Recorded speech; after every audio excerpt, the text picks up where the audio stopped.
Cambiamo argomento. Inaugurato a Venezia l'anno giudiziario della Corte d'Appello. Crescono del 23% i reati contro la pubblica amministrazione, in particolare la corruzione. In aumento anche le inchieste per terrorismo. Vediamo il servizio. Finiscono prescritti 2/3 dei procedimenti. Frattanto in Italia quasi 10.000 detenuti aspettano il giudizio. Inaccettabile ferita al diritto di persone, istituzioni e aziende di ottenere giustizia.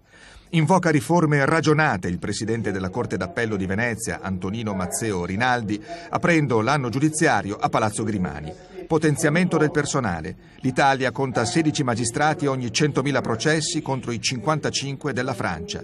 Solo a Venezia sono sotto organico quasi per metà, 46, ce ne vorrebbero almeno 73. E così gli amministrativi, 115, ne mancano 20. Ricorda il presidente che è stato appena fatto un bando volontario per l'applicazione ai tribunali di dipendenti delle province in esubero con i tagli governativi. Mazzeo Rinaldi chiede la sospensione della prescrizione in certi casi, chiede un filtro ad appelli infondati, quelli che puntano a inceppare la macchina. In ambito civile restano quasi 200.000 cause pendenti in Veneto, quasi 100.000 notizie di reato sono sopraggiunte nel penale. Impennata della concussione più 70% e della corruzione più 300% nell'anno del caso Mose. L'avvocato generale Angelo De Palma aumenta l'usura, stiamo appena cominciando a percepire il radicamento delle mafie anche in Veneto.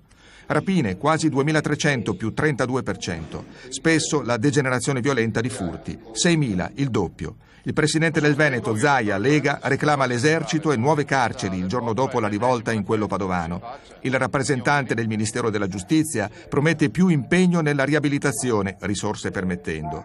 Fuori il Partito Radicale denuncia il sovraffollamento delle celle. È tortura.